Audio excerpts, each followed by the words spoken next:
Hi friends, నేనే one and all చేసిన buys అని ఫ్రెండ్స్. ఇవాళ వచ్చి మద్దిపాడు వచ్చాను.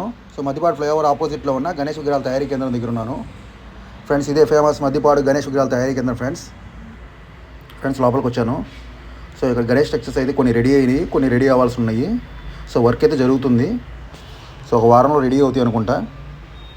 ఆగస్ట్ ఫస్ట్ వీక్లో ఇంక కలరింగ్ అయి కంప్లీట్ స్టార్ట్ అయ్యిద్ది. సో మ్యాక్సిమం చాలా బొమ్మలకి అయితే కంప్లీట్ అవ్వచ్చు. మెయిన్గా మద్దిపాడు అనుకుంటేనే చాలా ఫేమస్ ఫ్రెండ్స్. ఇక్కడ బొమ్మలు చాలా బాగుంటాయి ఫ్రెండ్స్, కొత్త మోడల్ ఫ్రెండ్స్. సో చూడండి, గణేష్ సింహాసనం మీద కూర్చొని ఉన్నారు, అలాగే పక్కన శివాజీ ఉన్నారు. సో చాలా బాగుంది ఈ గణేష్ మోడల్ అయితే. సో న్యూ మోడల్ ఈ సంవత్సరం తయారనుకుంటా. సో చాలా బొమ్మలు కూడా చేసి పెట్టారు రెడీగా. సో చూడండి, మద్దిపాడు అంటేనే మెయిన్గా చాలా బాగుంటాయి ఫ్రెండ్స్ ఇక్కడ Ganesh idols. So last year కూడా మన వీడియో ఫుల్ వైరల్ అయింది. సో మన సబ్స్క్రైబర్లు అడిగారు, అన్న వెళ్ళి మద్దిపాడు చూపి అన్నా అని.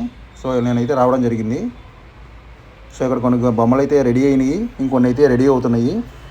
సో మెయిన్గా ఆగస్ట్ ఫస్ట్ వీక్కి కలరింగ్ అయితే స్టార్ట్ అవుద్ది. సో వర్క్ జరుగుతుంది ఫ్రెండ్స్, చూస్తున్నారుగా. సో అలాగే దుర్గాదేవి అమ్మవారు కూడా బొమ్మలు తయారు చేసి పెట్టారు కొన్ని ఫ్రెండ్స్. మెయిన్గా చిన్న బొమ్మలు ఫ్రెండ్స్. మద్దిపాడు అంటేనే మనకు మెయిన్గా గుర్తొచ్చేది చిన్న బొమ్మలు, చిన్న Ganesh idols 1 feet 2 feet 3 feet కొన్ని వందల బొమ్మలు ఉంటాయి ఫ్రెండ్స్ ఇక్కడ. అదిగోండి ఫ్రెండ్స్, చూడండి చాలా బొమ్మలు ఉన్నాయి ఇక్కడైతే. సో చిన్న వీడియో వస్తుంది నెక్స్ట్ చిన్న బొమ్మల మీద.